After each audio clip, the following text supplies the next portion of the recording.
Assalamualaikum warahmatullahi wabarakatuh.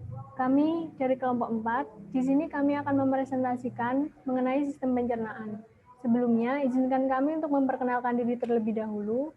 Perkenalkan, nama saya Ameliza Valia Kiki dengan NIM 2006-126-35245. Saya Liviana Benita Cahyadewi dengan NIM 2006-126-35343. Saya Diva Martia Sesara dengan NIM 200-612-635349. Saya Lutfi Taufik Hidayat dengan NIM 2006-126-35333.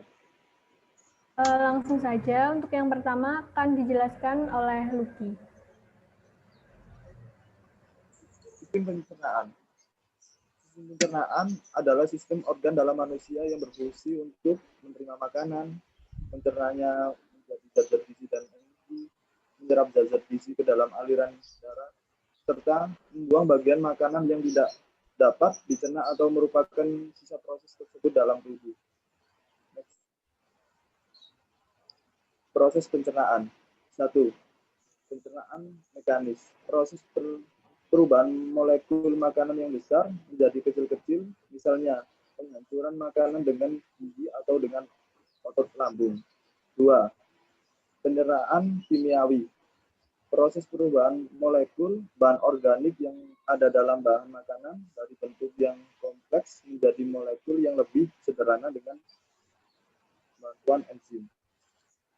Next.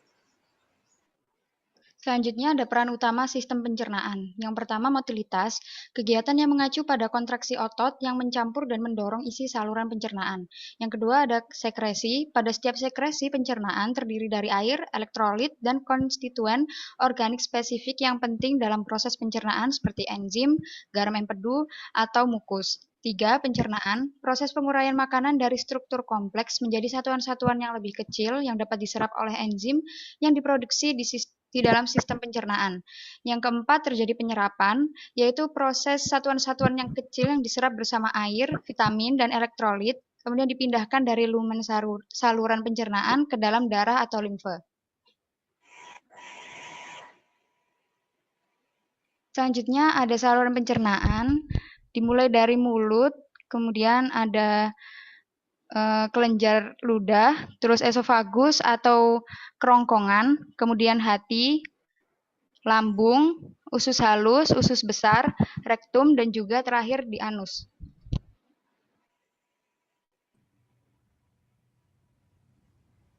Selanjutnya, rongga mulut, yaitu bagian luar yang sempit atau vestibula terdiri dari ruang antara gusi, gigi, bibir, dan pipi. Bagian dalam dilapisi oleh selaput lendir yang dibatasi oleh tulang maksilaris, palatum, dan mandibularis, di sebelah belakang bersambung dengan faring. Pencernaan dalam rongga mulut. Yang pertama ada pencernaan mekanik, yaitu pengunyahan oleh gigi atau mencampur makanan dengan air ludah. Yang kedua ada pencernaan kimiawi, yaitu pemecahan zat pati atau amilum oleh petialin atau amilase menjadi maltosa.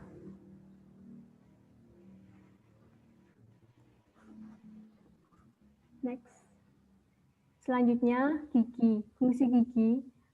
Yang pertama ada gigi seri, untuk memotong dan menggigit makanan. Yang kedua ada gigi taring untuk memutus atau merobek makanan yang keras dan liat.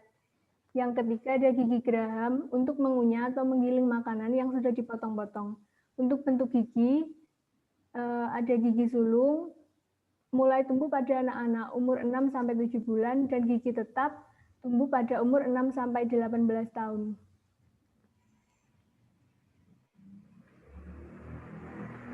Selanjutnya ada lidah. Lidah terdiri dari otot serat lintang atau lurik dan dilapisi oleh selaput lendir. Fungsi lidah sendiri untuk mengaduk makanan, membentuk suara sebagai alat pengecap dan menelan untuk merasakan makanan. Bagian lidah, yang pertama ada radix lingua atau pangkal lidah, terdapat epiglotis yang berfungsi menutup jalan nafas saat menelan. Yang kedua ada dorsum lingua atau punggung lidah, terdapat ujung saraf pengecap. Yang ketiga ada apex lingua atau ujung lidah.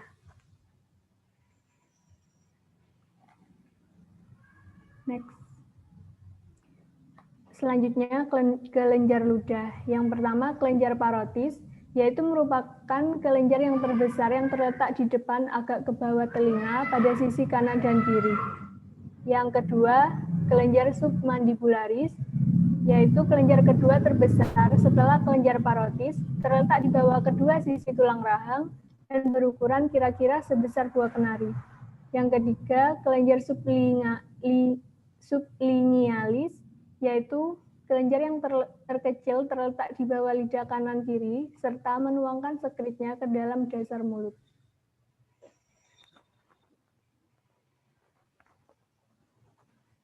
Lalu ada faring. Faring adalah organ yang menghubungkan rongga mulut dengan kerongkongan atau esofagus yang panjangnya kurang lebih 7 cm. Bagian di faring dibagi menjadi 3, yaitu nasofaring, bagian yang sama tinggi dengan hidung, orofaring, bagian yang sama tinggi dengan mulut, terdapat amandel atau tonsil di dinding lateral orofaring. Yang ketiga, laring ofaring, bagian yang sama tinggi dengan laring. Selanjutnya ada esofagus, yaitu kerongkongan berupa tabung otot yang panjangnya sekitar 25 cm, terdiri dari 1/3 otot lurik dan 2/3 otot polos. Karena ototnya tersusun secara memanjang dan melingkar, maka jika terjadi kontraksi secara bergantian, akan terjadi gerakan peristaltik dan makanan terdorong menuju lambung. Selanjutnya ada lambung. Lambung adalah bagian organ pencernaan yang terletak di bawah diafragma di depan pankreas dan limpa, agak ke sebelah kiri. Lambung merupakan ruang berbentuk kantung mirip huruf J yang terletak antara eksofagus dan usus halus. Kapasitas lambung bisa mencapai 1 hingga 2 liter. Kemudian lambung terbagi menjadi 3 bagian, yaitu kardia, fundus, dan pilorus. Kardia ini berbatasan antara esofagus melalui orifusium. Fundus yang merupakan bagian lambung yang melengkung terletak di atas lubang esofagus. Kemudian pilorus terletak antara lambung dan bagian atas usus halus, tepatnya di duodenum. Kemudian, fungsi dari lambung adalah menerima makanan dari esofagus sebagai penimbun sementara, serta terdapat kontraksi otot yang mencampur makanan dengan getah lambung. Pada lambung terjadi beberapa proses kimiawi, antara lain enzim pepsin, ini pemecahan protein menjadi pepton, enzim renin, pembekuan susu, dan pengeluaran kasein. Kemudian ada enzim lipase untuk menghidrolisis lemak, serta mengemulsikan lemak. Selanjutnya. Lapisan lambung dari dalam keluar, ada selaput lendir, pada keadaan kosong berlipat-lipat disebut juga rugae. Yang kedua, lapisan otot sirkuler atau musculus auricularis. Yang ketiga, lapisan otot miring atau musculus obliqua. Yang keempat, lapisan otot memanjang atau musculus longitudinal. Yang kelima, lapisan jaringan ikat atau serosa.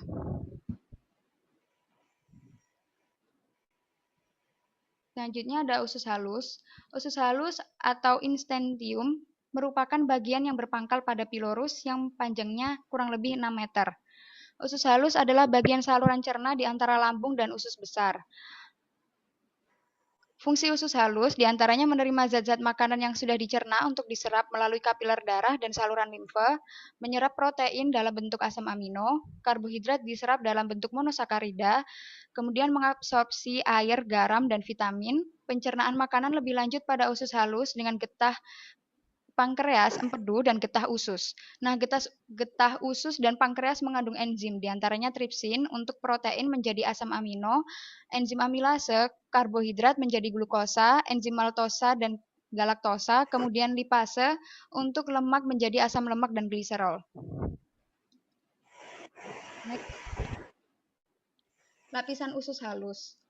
Lapisan usus halus ini dari dalam keluar ada lapisan mukosa, lapisan otot sirkuler atau muskulus sirkuler, yang ketiga lapisan otot memanjang atau muskulus longitudinal, yang keempat lapisan serosa. Kemudian bagian dari usus halus ini dibagi menjadi 3, yang pertama duodenum atau usus 12 jari, ini merupakan saluran berbentuk C dengan panjang sekitar 25 cm. Yang kedua, jejunum atau usus kosong, menempati 2/5 sebelah atas dari usus halus. Di dalam jejunum terdapat jonjot usus atau yang disebut dengan villi yang berfungsi memperluas permukaan dari usus. Yang ketiga, ileum atau usus penyerapan menempati 3/5 terakhir dari usus halus. Lapisan usus halus dari dalam keluar itu dilihat dari paling bawah, mukosa dalam, terdapat lipatan berfungsi untuk menambah kesan luas permukaan sekresi dan absorpsi. Dinding submukosa mengeluarkan sekret cairan kental alkali yang berfungsi untuk melindungi lapisan duodenum dari pengaruh isi lambung. Serabut longitudinal terdapat pembuluh darah, pembuluh limfa, dan plexus saraf. Yang terakhir membran serosa, peritoneum yang membalut usus dengan erat. Usus besar. Dalam usus besar tidak terjadi pencernaan mekanis maupun kimia. Yang terjadi adalah penyerapan air dan pembentukan fase selama 24 jam. Terdapat bakteri yaitu E. coli yang hidup pada makanan yang tidak dapat dicerna oleh manusia. Fungsi usus besar: mengaborsi air, membentuk massa fases, membentuk lendir untuk melumasi permukaan mukosa, penyiapan sisa protein yang belum dicerna oleh kerja bakteri guna ekskresi. Bagian-bagian usus besar.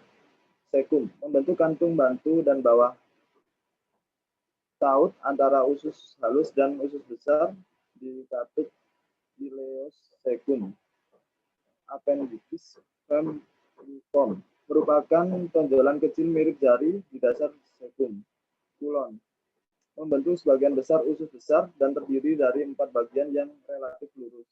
Rectum, bagian akhir kolon yang berbentuk lurus 10 cm terbawah dari usus besar. Anus, lubang di ujung saluran pencernaan terbentuk dari permukaan tubuh, kulit, dan bagian lainnya dari usus. Pembukaan dan penutupan anus diatur oleh otot sphincter. Fases dibuang dari tubuh melalui proses diafeksi atau BAB yang merupakan fungsi utama dari anus.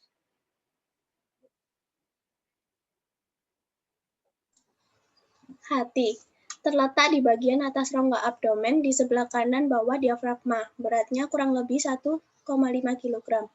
Fungsi hati untuk mengatur protein darah, menyaring bakteri, menghancurkan eritrosit yang mati, mengubah A menjadi vitamin A, buat empedu, dan mengubah NH3 menjadi ureum.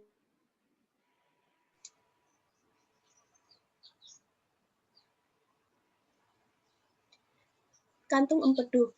Kantung empedu adalah sebuah kantong yang berbentuk terong, merupakan membran berotot, letaknya di dalam lobus di sebelah bawah hati.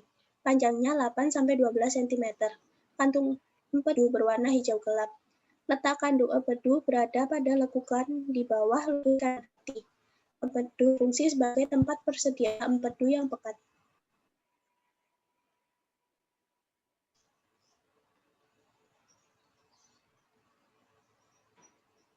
Pankreas. Pankreas letaknya di belakang lambung. Panjangnya kurang lebih 15 cm, lebar 5 cm, dengan berat rata-rata 60-90 gram.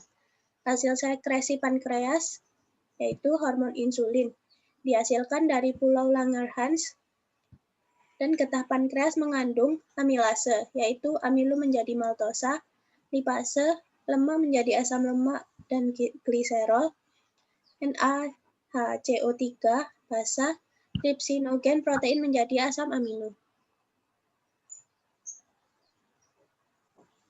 Bagian-bagian pankreas. Kepala pankreas atau caput terletak di dalam lengkungan duodenum, merupakan bagian paling lebar yang terletak di sebelah kanan rongga abdomen. Badan pankreas atau korpus adalah bagian utama pada pankreas yang terletak di belakang lambung dan di depan vertebrata lumbalis pertama. Yang terakhir ada ekor pankreas atau cauda, bagian runcing di sebelah kiri dan menyentuh limpa. Sekian dari kelompok kami. Apabila ada kesalahan, kami mohon maaf. Terima kasih dan wassalamualaikum warahmatullahi wabarakatuh.